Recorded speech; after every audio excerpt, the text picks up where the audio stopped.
നമസ്തേ. കഴിഞ്ഞ ദിവസം ധാരാളം നഗര പിതാക്കളും അതുപോലെ തന്നെ നഗരസഭാ അധ്യക്ഷന്മാരും ചുമതലയേറ്റുവെങ്കിലും അതിലേറ്റവും തിളക്കമാർന്ന സ്ഥാനം തീർച്ചയായും തലസ്ഥാന നഗരത്തിൻ്റെ മേയറുടെ തന്നെയാണ്.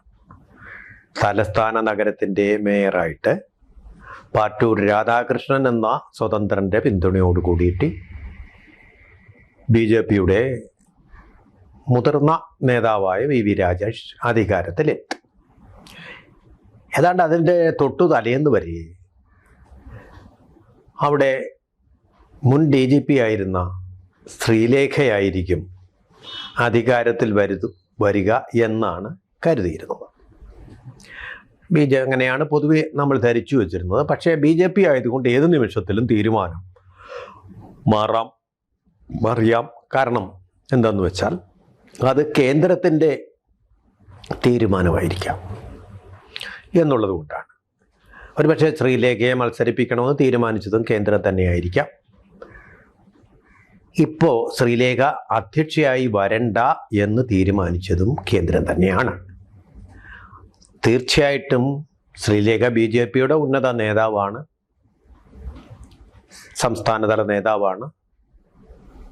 അവരെ തീർച്ചയായിട്ടും തിരുവനന്തപുരം കോർപ്പറേഷനിൽ മത്സരിപ്പിച്ചത് മേയറാക്കാൻ തന്നെയായിരുന്നു.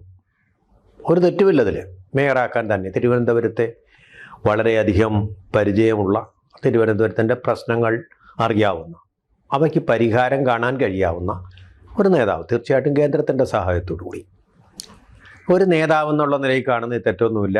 അങ്ങനെയായിരുന്നു തിരഞ്ഞെടുത്തിരുന്നു എന്നുള്ളതാണ് സത്യം. അവരെ മേയറാക്കുക, അങ്ങനെ തിരുവനന്തപുരത്തിൻ്റെ മുഖം ഒന്ന് മിനുക്കുക.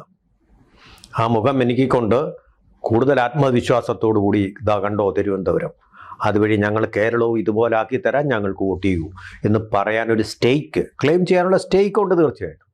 അല്ല വെറുതെ ചുമ്മാ വായാടി വിപ്ലവം, ബിനോയ് വിശ്വം പറയുന്ന പോലെ വായാടി വിപ്ലവം കൊണ്ടിരുന്നൊന്നും ഈ കാര്യം നടത്തല്ല, പ്രവർത്തിച്ച് കാണിക്കണം. നടക്കില്ല, കാലം മാറിപ്പോയി. ബിനോയ് സഖാവ് എനിക്ക് വളരെ ഇഷ്ടമുള്ള ഒരു നേതാവാണ്, പക്ഷേ കാലം മാറിപ്പോയി. നിങ്ങളുടെ ഈ ആദർശ കുസുമങ്ങളൊന്നും വിളയില്ല. നല്ല പോലെ നട്ട് നനച്ച് വളർത്തണം, നല്ല കുഴി കുഴിച്ച് അങ്ങനെ വളർത്തിയെങ്കിൽ മാത്രമേ വിരിയൂ. അങ്ങനെയാണ് ഈ താമരയൊക്കെ ഇവർ വിരിയിച്ചിരിക്കുന്നത്.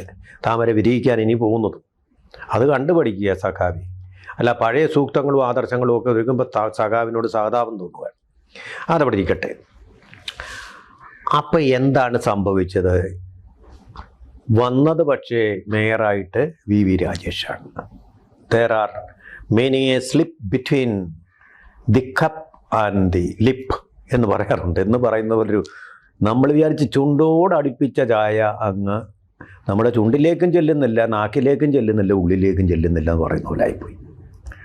എനിക്ക് തോന്നുന്നു ശ്രീമതി ശ്രീലേഖ പോലും വളരെയധികം മോഹിച്ചിരുന്ന ഒരു സ്ഥാനമായിരുന്നു അത്. പറയുന്നത് കേട്ടത് ഞാൻ ചടങ്ങിൽ പോയിട്ടില്ലേ, കേട്ടത് ചടങ്ങ് തീരുന്നതിന് മുമ്പേ ശ്രീലേഖ ആ വേദി വിട്ടു, സ്ഥലം വിട്ടു എന്നാണ് കേൾക്കുന്നത്. പ്രതിഷേധമായിരുന്നു അത്. നിഷേധമൊന്നും വന്ന് കണ്ടിട്ടില്ല. എന്തായാലും ഒരു ചെറിയൊരു നീരസം, ഒരു ചെറിയ ഉള്ളിലൊരു നിരാശത എന്ന് പറയുന്ന മുൻ IPSകാർക്കായാലും ഉണ്ടാവുന്നത്, അതിനുള്ള സ്പേസ് നമ്മൾ അനുവദിച്ചു കൊടുക്കണമല്ലോ. തീരട്ടെ. അതിപ്പോൾ വലുതായിട്ടൊന്നും എന്ന് വിചാരിച്ചിപ്പോൾ നിങ്ങൾ മനസ്സിൽ മനക്കിനാവ് കണ്ടിരിക്കണ്ട. ഇതിപ്പോൾ വലിയൊരു സ്പ്ലിറ്റായിട്ട് തീരും, BJP പിള്ളേരും, അങ്ങനൊന്നും സംഭവിക്കില്ല. കാരണം കൺട്രോൾഡാണ്, കാലിബ്രേറ്റഡ് ആണ് അവരുടെ ആക്ഷൻ എല്ലാം. അത് കേന്ദ്രം തന്നെയാണ് കാര്യങ്ങൾ നോക്കുന്നത്. അങ്ങനെ സ്പ്ലിറ്റ് ഉണ്ടാവത്തില്ല, അങ്ങനത്തെ സംവിധാനമാണ് അവർക്കുള്ളത്. ഇതിനിടയിൽ സംഭവിച്ചത് എന്താണെന്നുള്ളതിനെക്കുറിച്ചാണ് നമ്മളിപ്പോൾ ചർച്ച ചെയ്യാൻ പോകുന്നത്.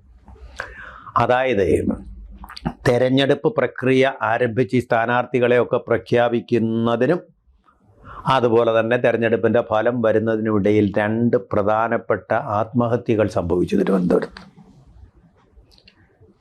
ആത്മഹത്യകൾ രണ്ടും ഈ കോർപ്പറേഷനുമായിട്ട് ബന്ധപ്പെട്ടതായിരുന്നു. കോർപ്പറേഷനുമായിട്ട് മാത്രമല്ല, BJPയുമായിട്ട് ബന്ധപ്പെട്ടതായിരുന്നു. 2 ആത്മഹത്യകളും സഹകരണ സംഘങ്ങളുമായിട്ടും ബന്ധപ്പെട്ടതായിരുന്നു. കാരണം സത്യസന്ധരായിട്ടുള്ള സഹകാരികളായിരിക്കാം. അതുകൊണ്ട് അവർ ധാരാളം പേർക്ക് സഹായ മനസ്ഥിതിയോട് കടം കിട്ടി അവരത് തിരിച്ചടച്ചില്ല. അതിൻ്റെ ബാധ്യത, അതിൻ്റെ വിഷാദം ആരും സഹായിക്കാനില്ല എന്നുള്ളൊരു വിഷാദത്തിലാണ് ഇവർക്ക് ഈ തൂങ്ങി മരിച്ച് ആത്മഹത്യ ചെയ്തത്. അത് വലിയൊരു വൈകാരിക പ്രശ്നമാണല്ലോ. അപ്പോൾ അതുകൊണ്ട് BJPക്ക് വോട്ട് കുറഞ്ഞു പോകുമെങ്കിൽ അവരുടെ താമര വിരിയാതെ പോകും എന്നുള്ളൊരു പാനിക് ബട്ടൺ ഡൽഹിയിൽ നിന്ന് തന്നെ അമർത്തിയതിൻ്റെ ഫലമായിട്ടാണ്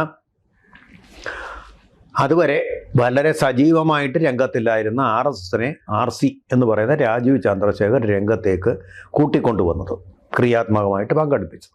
അല്ലാത്ത പക്ഷേ ഈ ഡെവലപ്മെൻറ്റ് പൊളിറ്റിക്സാണ് അദ്ദേഹം കൊണ്ടുനടന്നത്. RSSനെ കൂടുതലായിട്ടൊന്നും RSSന് എന്ന് പറഞ്ഞാൽ പിണക്കം കൊണ്ടല്ല, RSSന് എന്ന് പറഞ്ഞാൽ രാഷ്ട്രീയം കളിക്കുകയല്ല അവരുടെ ജോലി, രാഷ്ട്രം നന്നാക്കുകയാണ്, രാഷ്ട്ര സേവനമാണ് അവരുടെ ജോലി.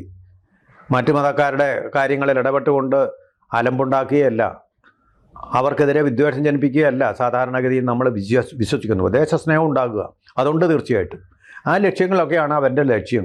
പിന്നെ ഏത് പാർട്ടിയിലും ഉണ്ടാവും താഴെ തട്ടിലുള്ള വിവരമില്ലാത്ത ആൾക്കാരൊക്കെ എന്തെങ്കിലും വിവരദോഷങ്ങൾ പറയും എന്ന് പറയുന്നത് പാർട്ടിയിൽ ശരിയായിട്ടുള്ള ഒരു ശാസനവും ശിക്ഷണവും കിട്ടാത്തതുകൊണ്ടാണ്.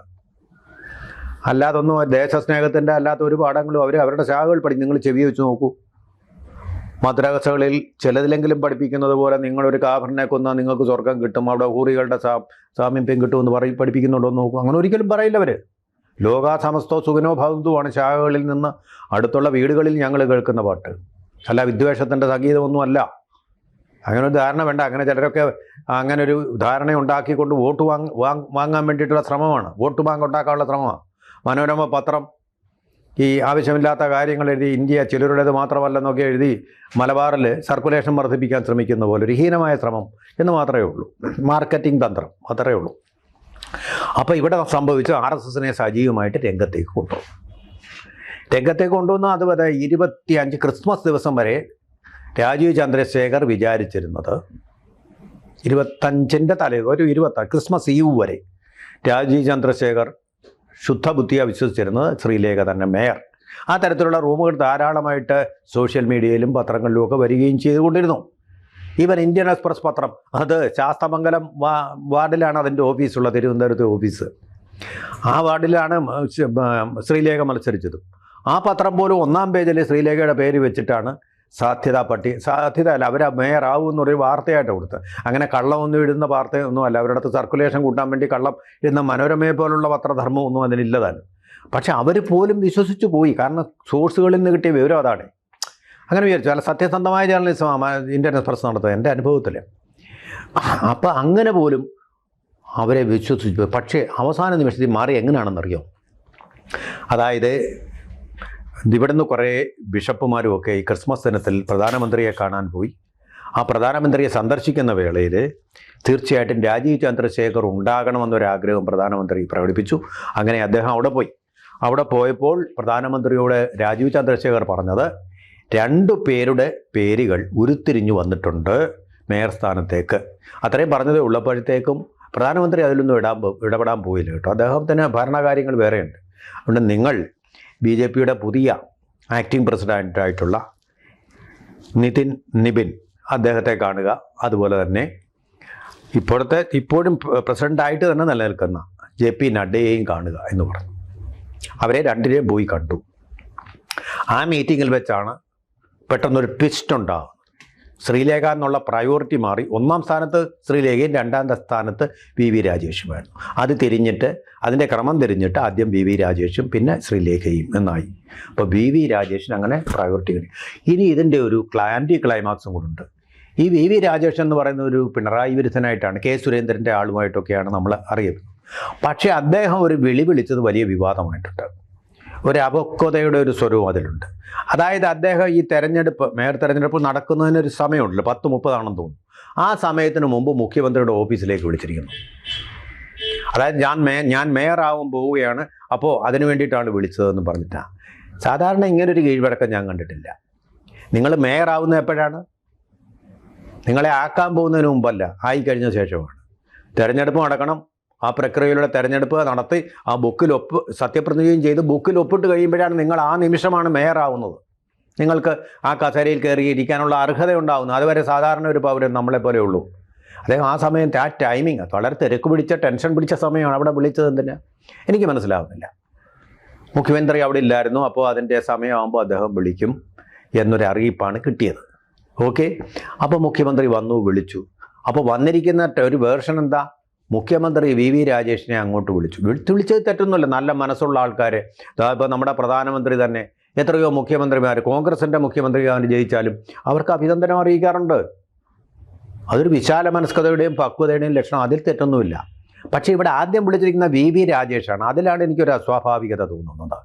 ഒന്നാമത് ഈ മേയറായി കഴിഞ്ഞാലും അദ്ദേഹം വിളിക്കുകയല്ല ചെയ്യേണ്ടത്, ഒരു കെട്സി സമ്മേളനം, ഒരു അപ്പോയിൻമെൻറ്റ് ഫിക്സ് ചെയ്തിട്ട്, മുഖ്യമന്ത്രിയുടെ സെക്രട്ടേറിയറ്റ് എന്ന് പറയുന്ന ഈ കോർപ്പറേഷനിൽ നിന്ന് അധിക ദൂരമൊന്നുമല്ലല്ലോ, വാസ്തവത്തിൽ നടക്കാനുള്ള ദൂരമേ ഉള്ളൂ. അത് തന്നെയല്ല മേയറുടെ കാറും കിട്ടുക.